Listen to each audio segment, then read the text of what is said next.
All right, let's go ahead and see what we've got on Reverb tonight. Ooh, custom made.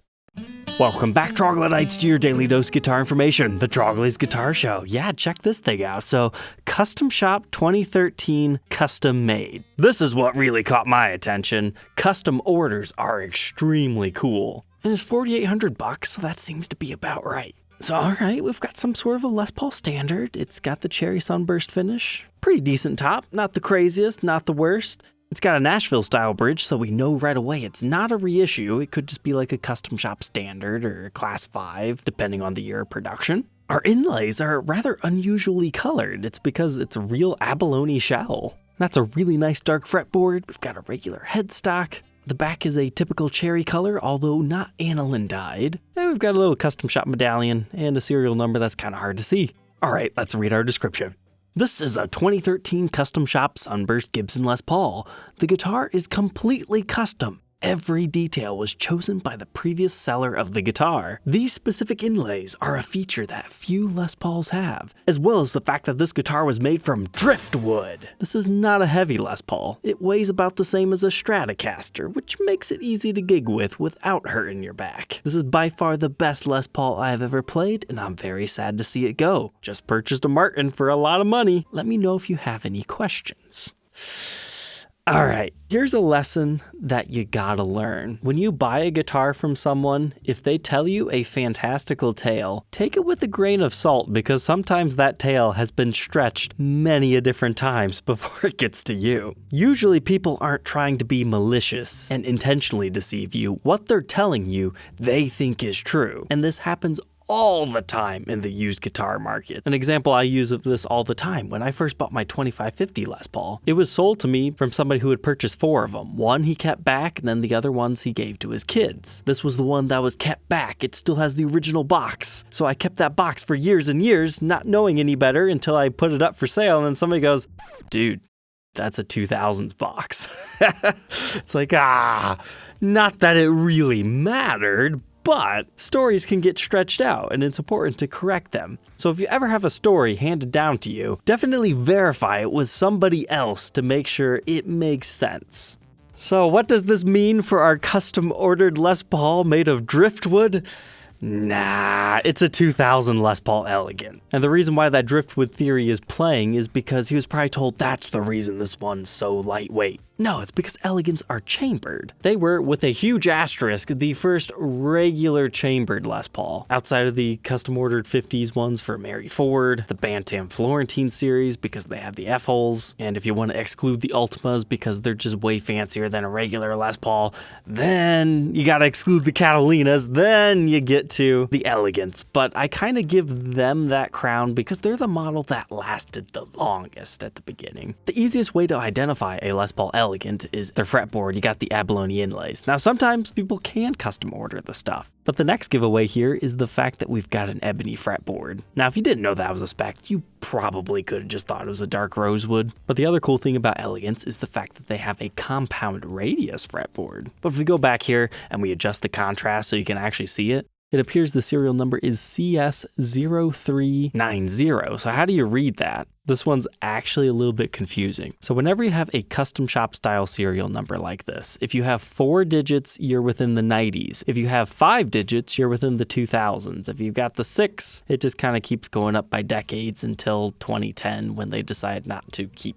doing that with the 2020 year. And I might go, okay, Trogly, that's all good and whatnot, but we've got 4, so you're telling us this is 1990 before the custom shop opens? You gotta remember, they didn't think of it right away. It was kind of a transitional thing. So the year 2000 would be the most accurate for this one. And the thing about Elegants is they usually have Grover tuners. So at this point, I was starting to think, is it actually a custom ordered Elegant and they have these tuners? Well, if we zoom in right here, you can actually see the washer imprint of the original Grovers. And maybe in a better lighting situation, you might see like a vague outline, but if you were to take one of these tuners off, you would see the impression of the original Grovers. But thankfully for this guitar's cases, the footprint will be mainly covered up. Now, judging by this guy's asking price of $5,000, I don't think he necessarily paid crazy money for a custom ordered Les Paul, because the other thing you have to remember is somebody might say they custom ordered something, but that doesn't necessarily mean it's a custom order. It just might mean that shop doesn't normally stock this model and they're only going to order it in for you. For example, my first brand new Gibson was a Silverburst Les Paul Custom. Guitar Center didn't have it in the store. I had to custom order it through them and then go pick it up at the store. Could I technically call it a custom order and be correct? Yes, but it wasn't a true one-off as far as Gibson is concerned. But speaking of one-offs, this threw me for a loop. Listed as Gibson Flying V67 Bigsby Lonnie Mac. Fairly reasonable price tag by a dealer that's known. Okay, so we've got a Bigsby on a Flying V. You don't see this too often. And I'm personally a big fan when people do this because it's just so doofy. You make it the Flying A because you have to have these metal bars to have the Bigsby secure onto, because a B5, you might be able to get away with it, but the B7s are just way cooler. But this actually appears to maybe be a Vibramate unit, so not even the traditional one where you have to drill it into the top. So it is kind of convertible, but I find it funny that they do that, but then have to drill into the edge of the guitar. And it's a cool ebony finish, kind of reminds me of some of the 70s ones, outside of the neck construction, and that's all I have for you guys tonight. There's nothing else to see. Hope you had a good time. Just kidding. I wanted to show them this if it was just Lonnie Mac style. It's time to show you the rest of the title. Albert King. Boom. That's right. Somebody did it.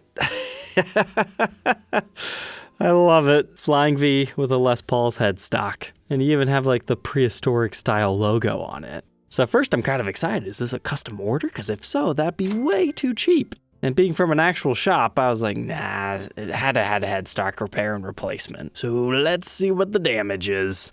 Oh, not too bad. I don't see anything right here. Maybe a little bit of stand rash, but no break.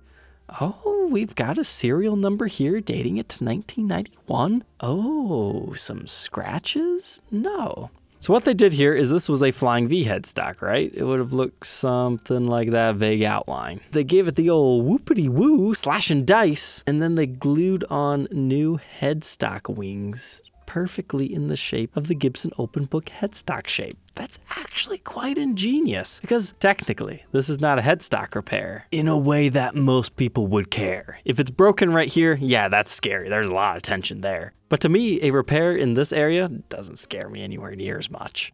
Now, if you're not familiar with Albert King's Lucy, that's a Dan Erlewine built guitar. It's actually really cool. It's a walnut color. It's got the Gibson headstock shape, but it says Lucy on it. And as far as I'm aware, Gibson has not done a limited run like this. However, I say it, and then somebody's going to throw me a photo because I've seen almost every headstock on the shapes that they're not supposed to be on. But this is one that I have not personally seen Gibson release. This one was actually kind of tempting to pick up to review because it was just so tastefully done. But next, the scammers are out. So far, Reverb's been like getting cleaned up as far as that goes. Although I have seen some attempts being made again, but this one's the good old-fashioned email scammers. Diana H. writes me, free 2008 Steinway grand piano looking for a loving home. I'm not much of a piano guy, but hey, I know a Steinway would be expensive. A quick Google search tells me maybe $5,000 at a minimum. Here's one that sold for nearly $50,000.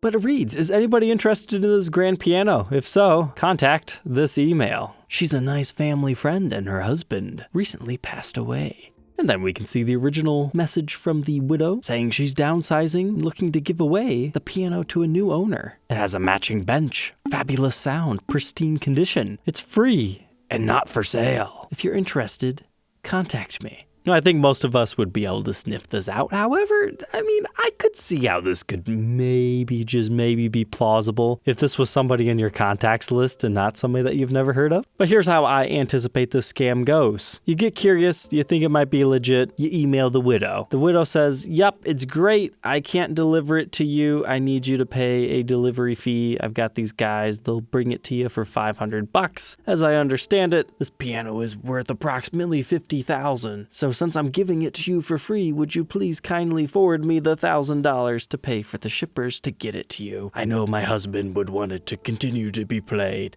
Honestly, the only reason I'm sharing this is it was rather refreshing. There haven't been many scammers this creative in a little bit. Oh, we've got some time left tonight. Let's hunt reverb. So here's an elegant that caught my attention earlier. We were just talking about these. You have to remember the first couple of years they have this gaudy custom shop banner on them, which some guys didn't like. So if I remember correctly, it's late 1999 they swap into the regular headstock style, so they just start to look like regular Les Pauls again. But I love the early elegance because they're just so fantastically unique. You can find some that have just fantastic tops. And this one's certainly no exception if you like the quilt, and it's nice and ambered over, and of course you got all the other things that the elegants are known for. As the added bonus, occasionally you can find quilting and or flame in the back sides of these, because that's how the wood supply kinda was back then. It wasn't a spec, it can just happen. But that's what's also great about the Les Paul Ultimas in the early years of their production is you can also find that. But this one had a ding on the side, some buckle scratches, a couple of dings on the front.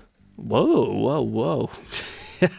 What's going on with that tailpiece? Thing looks like it's about ready to come off. I thought I could point this one out. It's listed at $4,750. But just because you find a quilty Les Paul, that doesn't mean it has to be an elegant. For example, here's a Class 5 with a really explosive, kind of a quilty flame top. I would argue this more so falls into quilt territory, but it has some light elements of both of them. This one keeps getting posted around Facebook groups because the guy's trying to sell it, so somebody please buy it. I'm tired of looking at this beautiful guitar. It's a very nice kind of honey amber burst with more of a natural back and sides, but it's certainly photogenic. And that's good because sometimes tops don't look good at all angles, and here it is sitting in the case. That's what it's going to look like when you open it. I wouldn't be too upset with that. And nice. This is actually kind of hard to find because the big question people always ask is, what is a Class 5? It's honestly hard for me to answer, even though I've had some Class 5s, because every run was like a little bit different. Like sometimes the biggest difference is they have the Nashville style bridge, but this is one of the ones that has the ABR1. Some of them don't have the long neck tenon, but this particular version does. So that's like the two big things that you can point out. So in this case, it would be non-traditional finish options with the quilt top and the fact that it is weight relieved. That makes it not a reissue.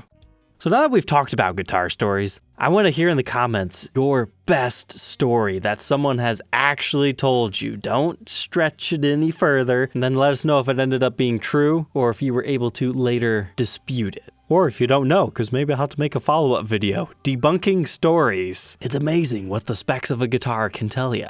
But alright, Troglodytes, I hope you enjoyed our little fun tonight. Do not forget to like, comment, and subscribe, and we'll catch you tomorrow on the next one. Take care.